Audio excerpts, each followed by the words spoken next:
지금까지 우리가 이전 시간에 우리가 믿지 않는 이방인들과 이 땅 가운데서 우리 그리스도인들이 어떻게 살아가야 되는가에 대해서 이 베드로전서 2장부터 4장까지 본론이라고 이야기했었죠. 그것을 베드로가 아주 구체적으로 이야기했습니다. 시민으로서 우리가 어떻게 살 것인가, 또 종과 그 주인의 관계 가운데 어떻게 살아가야 되는가, 또 남편과 아내에 대해서 이러한 구체적인 관계 속에서 우리 그리스도인이 어떻게 살아가야 되는가를 이야기 나눴습니다.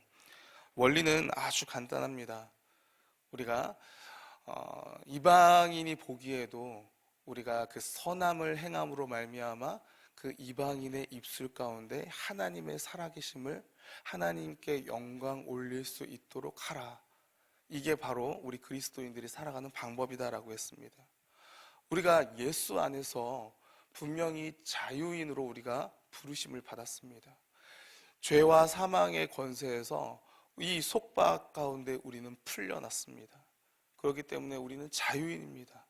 그렇지만 그럼에도 불구하고 내게 맡겨진 이 자유인의 권리를, 내가 그 권리를 유지하기 위해서, 내가 그걸 정당하게 행사하기 위해서 살지 않는다라는 것입니다. 왜 그렇습니까? 하나님께서 내 가운데 자유인으로 부르셨지만 동시에 나로 하여금 사명과 책임을 주셨기 때문에, 자유인으로 부르신 것은 그 자유를 나의 자유를 위해서 쓰라는 것이 아니라 그 죄와 사망의 권세에서 속박되어 있는 그 이방인을 구제하기 위해서, 구원하기 위해서, 그래서 그 사명을 기꺼이 감수하는, 책임을 지는, 내 자유의 권리를 행사하는 것이 아니라 기꺼이 내려놓는 그러한 모습으로 산다라고 했습니다. 그래서 이렇게 이야기했습니다. 주를 위해서 국가의 명령에 순종하는 것입니다. 주를 위해서 주님의 명령에 순종하는 것입니다. 주를 위해서 아내가 남편에게 순종하는 것입니다. 그러한 모습을 보일 때 설령 그 가운데 내가 불이익을 당한다 할지라도 하나님께서는 그 불이익을 도리어 예수님께서 십자가를 지고 가셨던 그 길로 보신다라는 것입니다. 그렇기 때문에 우리 그리스도인들의 삶의 모습이 바로 이방인들, 믿지 않는 자들을 구원하기 위해서 우리가 부르심을 받았고, 동시에 예수 그리스도께서 가셨던 그 길을 살게 하기 위함, 그것을 위해서 부르셨다라는 것이 우리 그리스도인들의 모습이다라고 했습니다. 그런데 여러분들, 이게 참 말로만 들어도 쉽지가 않습니다. 그런데 이 살아가는 것 얼마나 더 어렵겠습니까?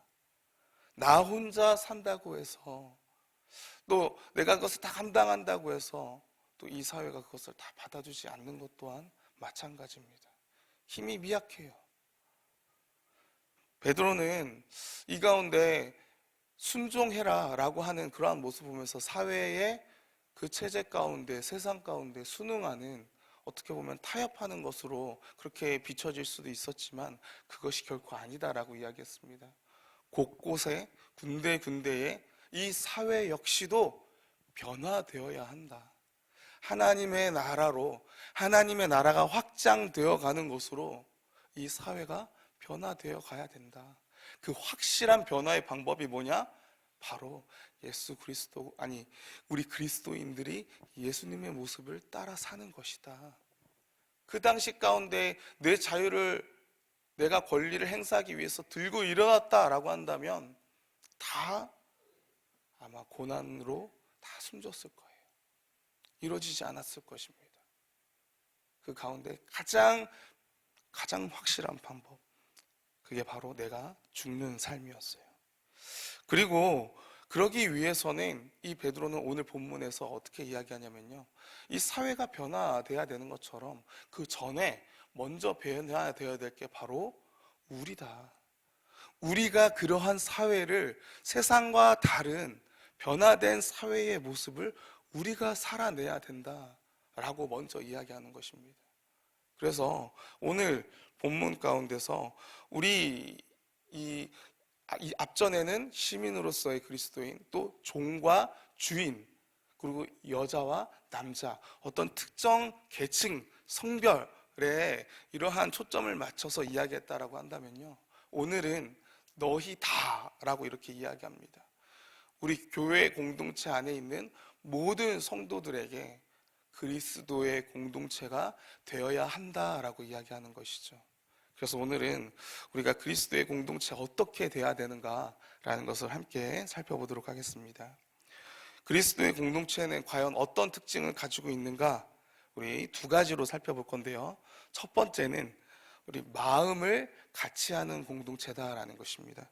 오늘 여러분들이 공동체가 된다는 것, 단순히 함께 있다라는 것으로 정의되지 않습니다. 우리 교회라고 이야기할 때 헬라어로 뭐라고 이야기합니까? 이제는 아셔야 돼요. 그렇죠? 에클레시아라고 이야기합니다. 그렇죠? 에클레시아. 근데 이게 사실 교회 용어는 아니었습니다. 그냥 세상 용어였어요. 모임, 회중이라고 하는 세상 용어였습니다. 근데 이거를 사용을 하는 거예요. 가지고 와서 우리 교회 공동체 가운데 기독교적 세계관 안에서 이것을 다시 정의합니다. 무엇으로 정의합니까? 모임인 모임인데 세상 가운데 하나님께서 세상으로부터 특정한 자를 정하셔서 부르셔서 이 굴러세운 모임, 부르신 모임, 예수 그리스도를 믿는 자들을 부르신 모임, 이게 바로 교회다라는 거예요. 하나님께서 부르셨다라고 이렇게 이야기할 때는요, 하나님께서 그냥 부르신 것이 아닙니다. 목적, 분명한 목적과 목표가 있습니다. 오늘 베드로는 그것을 먼저 짚고 이야기하는 거예요. 오늘 본문 8절 말씀 우리 다 같이 한번 읽어보겠습니다. 시작. 마지막으로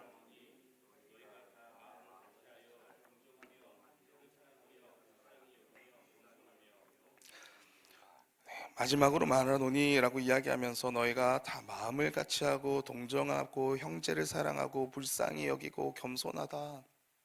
이 표현들이 보통은 우리의 인성, 인격 이런 거를 이야기합니다. 맞습니다. 우리 그리스도인들의 모습 가운데 가장 중요한 모습, 아주 부드러운 인격이에요. 사랑입니다. 긍휼입니다. 왜요? 이러한 모습들이 다 어디로부터 왔기 때문입니까? 하나님으로부터 오신 거예요. 하나님으로부터 온 거예요. 하나님의 특성입니다. 주님의 모습이었어요. 그렇기 때문에 이 모습이 나오는 게 너무 마땅합니다. 하지만 이것만으로 보면은 안 된다는 거예요. 너희가 다 마음을 같이 해라. 가장 먼저 나왔습니다. 마음을 같이 해라. 마음을 같이 해라 라고 하는 이 말은 집단의 어떤 결단력, 단결력, 결속력 이런 거를 의미하기도 합니다. 그렇죠? 하지만 그것만을 이야기하지 않습니다. 뚜렷한 방향성이 있어요. 베드로전서 1장 18절 이렇게 나와 있습니다. 너희가 알거니와 너희 조상이 물려준 헛된 행실에서 대속함을 받은 것은 은이나 금같이 없어질 것으로 된 것이 아니요 라고 이렇게 이야기합니다. 이 말은 무엇입니까? 그동안에 너희들이 그 안에서 유대교적 전통 가운데 혹은 이방인의 그 문화와 전통 가운데서 왔던 문화들, 행습들, 신앙의 모습들 이게 다 아니다라는 거예요. 이때까지 해왔던 것이 다 무익하다. 그 삶의 방식들이 다 무익하다라는 것입니다. 이전과 다르다라는 거예요. 그것과 다르고 오직 이것이 다르고 사도들이 전해준 이 복음만이 맞다라고 하는 이것에 동의한 자들, 이것이 마음을 다 같이 했다라고 하는 이러한 표현인 것입니다. 그러기에 여러분들 우리 교회 공동체가 복음에 대해서 우리가 전적으로 동의한 공동체입니다. 예수 그리스도께서 우리를 위해서 십자가에 죽으시고 부활하시고 그분께서 다시 오실 것이다 라고 하는, 그래서 그분이 우리의 구원주이시고 또 우리의 창조주이시고 우리의 주인 되심을 믿고 알고 고백하고 그렇게 살아가는 자들, 이게 바로 교회 공동체의 그 뚜렷한 목표고 정체성이다라는 거예요. 그런데 여기서만 멈추지 않습니다. 여기서만 멈추지 않아요. 여러분들 사도행전 2장 42절 말씀 한번 보도록 하겠습니다. 사도행전 2장 42절 말씀이에요.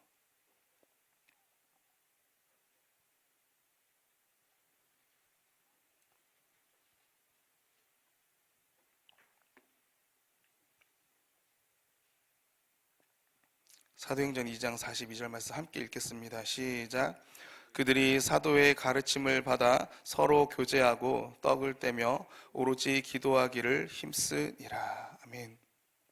사도행전 첫 번째 이 부분 가운데 예루살렘 교회가 세워진 이러한 상황 가운데 그들이 어떤 모습을, 어떻게 교회가 형성되었는가라는 것을 보여주고 있습니다. 그 가운데 이 그들이, 성도들이 누구의 가르침을 받았다라고 이야기합니까? 사도의 가르침을 받았다라고 이야기하고 있어요.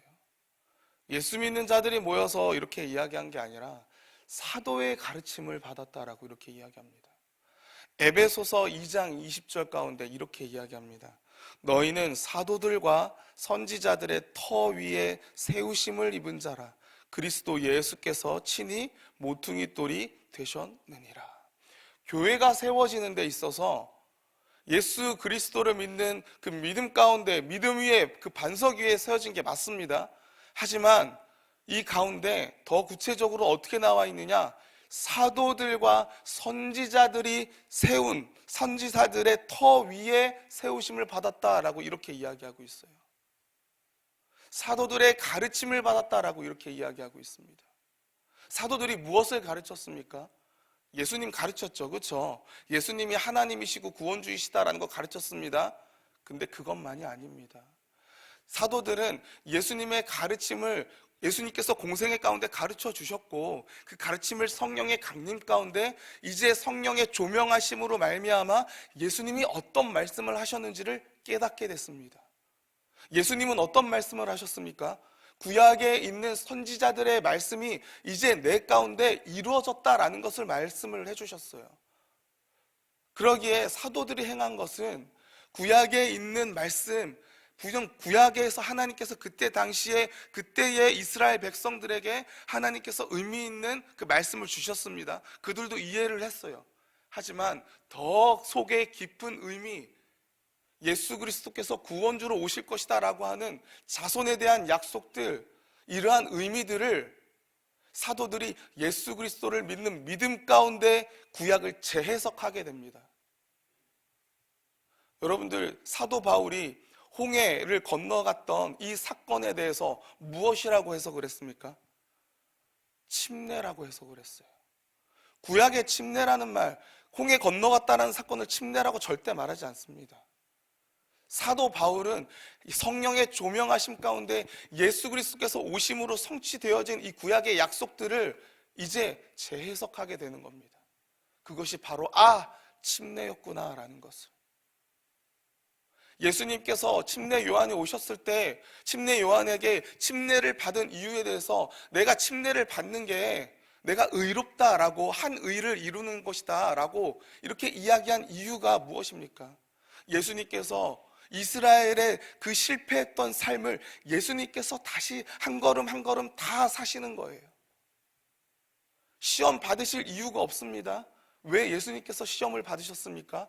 아담이 실패한 그 시험을 예수님께서 마지막 아담으로서 그 시험을 이기심으로 살 길을 여시는 것입니다. 이러한 것들을 사도들이 가르치는 거예요. 하나님이 누구신가? 예수님이 누구신가? 우리는 누구인가?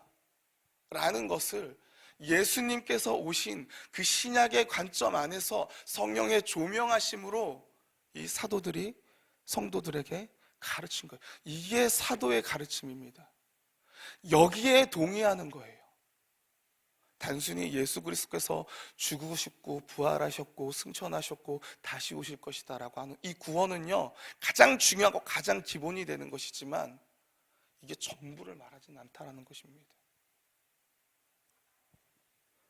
그러한 가운데 우리 성도들이 이러한 사도들의 가르침을 우리가 분명하게 아는 거예요.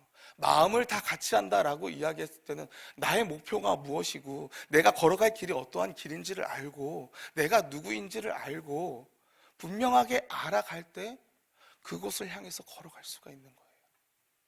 이게 먼저 선행이 되어야 됩니다. 그래야 사랑도 할 수 있는 거예요. 그래야 긍휼도 할 수 있는 거예요. 사랑이라는 단어 세상은 다르게 쓰지 않습니까? 우리에게 사랑이 뭡니까? 예수를 전하는 게 사랑입니다.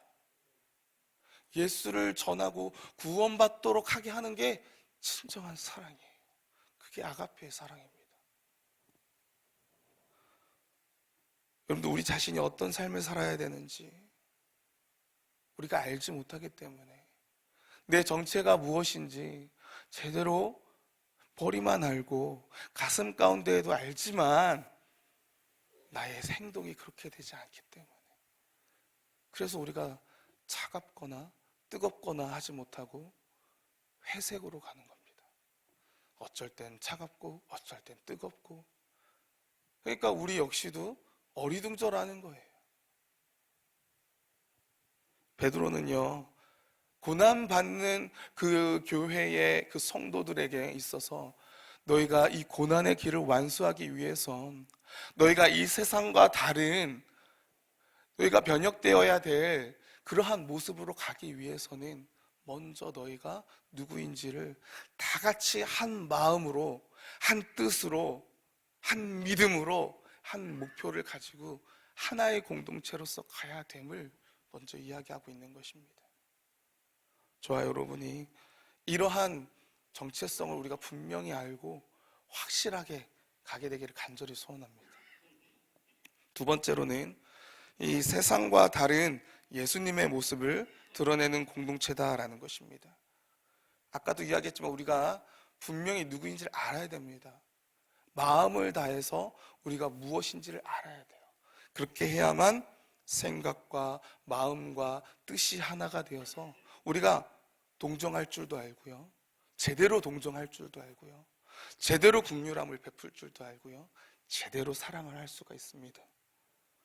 그 가운데 마찬가지로 베드로가 그 가운데서도 특별하게 아주 크게 이야기하는 것이 바로 이 세상이 하지 못하는 일 가운데 가장 중요한 것, 악을 악으로 갚지 않는 것입니다. 우리 9절 말씀 함께 한번 읽어보겠습니다. 시작. 악을 악으로 이를 위하여 너희가 부르심을 받았으니 이는 복을 이어받게 하려 하심이라. 아멘. 여러분들, 악을 악으로, 욕을 욕으로 갚지 말라고 하는 것,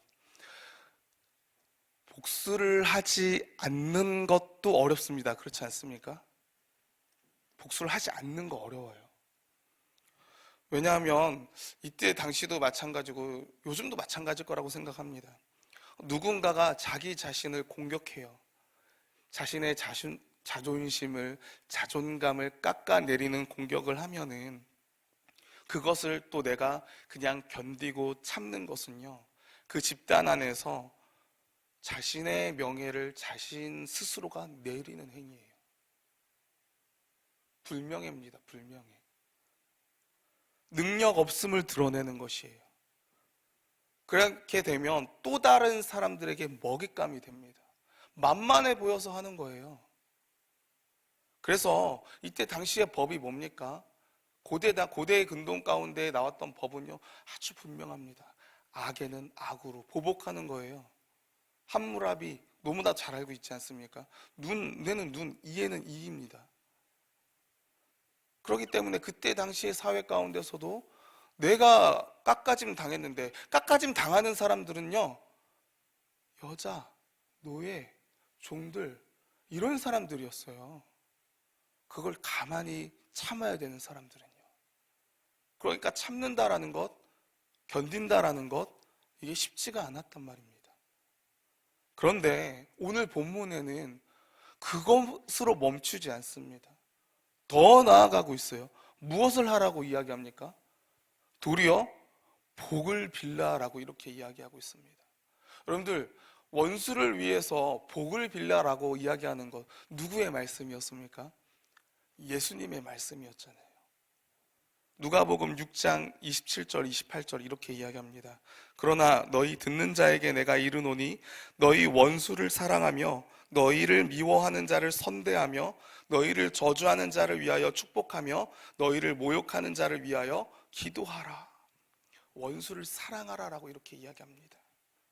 여러분들 오늘 본문에서 도리어 원수를 향해서 복을 빌라, 예수님께서 원수를 사랑해라 라고 하는 이러한 연관성을 봤을 때 아마 베드로는요, 예수님이 하셨던 말씀을 지금 그대로 따라하고 있는 걸 거예요. 그 가운데 우리는 알 수 있습니다. 사랑하라 라는 의미가 뭐냐? 단순히 내가 좋아한다 라는 것을 더 크게, 더 깊게 이야기하는 것을 우리가 보통 사랑한다라고 이야기하잖아요. 감정적이다라고 이야기하잖아요. 그런데 오늘 본문에 보면요, 그러한 의미로 사용하고 있지 않다라는 것입니다. 본문의 원수를 사랑해라, 도리어 그 원수를 향해서 복을 빌라, 축복을 빌라라고 하는 것. 올바른 행동이에요. 올바른 행동. 감정이 아닙니다. 그 원수를 향해서 올바르게 행동하라라는 거예요. 어떤 게 올바르게 행동하는 것입니까? 복을 빌라라고 하는 의미가 뭡니까?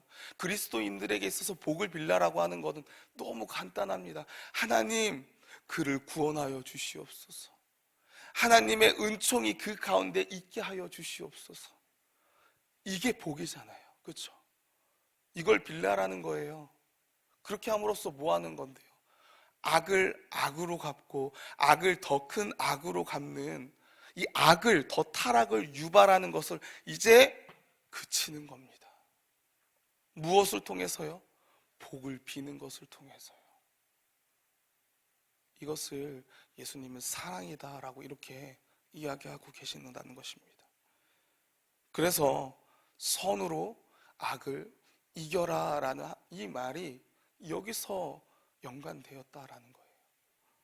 그러기에 사랑하는 성도 여러분, 우리가 악을 복수를 안 하는 것도 참 힘든데 그것을 더 넘어서서 그 원수를 향해서 축복을 한다, 복을 빈다라는 것은 사실 우리의 영역은 아닌 것 같습니다. 우리 인간의 본성은 그렇지 않잖아요. 그런데도 불구하고 주님께서는 오늘 말씀하십니다. 너희가 이것을 위해서 부르심을 받았다라고 이렇게 이야기하세요. 그렇기 때문에 우리가 예수 안에서 우리가 예수로 이렇게 불림 받았습니다. 우리 가운데 내주하시고 계시는 성령 하나님께서 우리 가운데 내주하시고 이미 임재한 상태이시기 때문에 나는 하지 못하지만 내 안에 계시는 성령 하나님은 기꺼이 충분히 더 큰 능력을 행하실 줄로 믿습니다. 그렇기 때문에 우리가 원수를 사랑할 수 있습니까? 없습니까? 사랑할 수 있어요. 감정적으로 사랑해라는 말 의미가 아닙니다. 그를 위해서 기도하시길 바랍니다. 축복해 주시길 바랍니다. 나머지는 다 하나님께 맡겨드리면 되는 거예요. 오늘 베드로는 그것이 바로 그리스도의 공동체, 교회의 특성이다라고 이렇게 이야기하고 있습니다. 세상은 이 모습을 보면요, 미련하다라고 이야기할 것입니다. 이해가 되지 않는다라고 말할 수밖에 없습니다.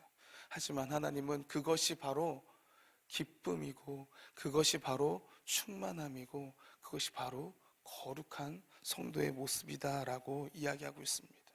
오늘 베드로는 교회에게 있어서 너희가 먼저 이러한 모습을, 세상이 하지 못하는 이러한 모습을 먼저 보여줘라, 살아내라 라고 이렇게 이야기하고 있어요. 오늘 저와 여러분이 이 삶을, 이 공동체를 우리가 함께 이뤄 나가기를 간절히 소원합니다. 그래서 악이 순환하고 악이 도는 이 삶이 아니라 이제는 내 가운데 오면은, 나한테 오면은 악이 그쳐지는, 나한테 오면은 여러 가지 비방의 말들, 여러 가지 안 좋은 일들, 여러 가지 부정적인 것들이 나한테 오면은 이제는 그쳐지게 되는, 그래서 다시 나한테 걸러져서 나의 입술 가운데는 격려와 위로와 함께하자, 우리가 으쌰으쌰 하자, 우리가 더 힘을 내자, 우리가 주만 바라보자. 그래서 주님께서 바라시는 이 귀한 교회가 우리 백향목 교회가 되기를 주님의 이름으로 축원합니다. 우리 함께 기도하겠습니다.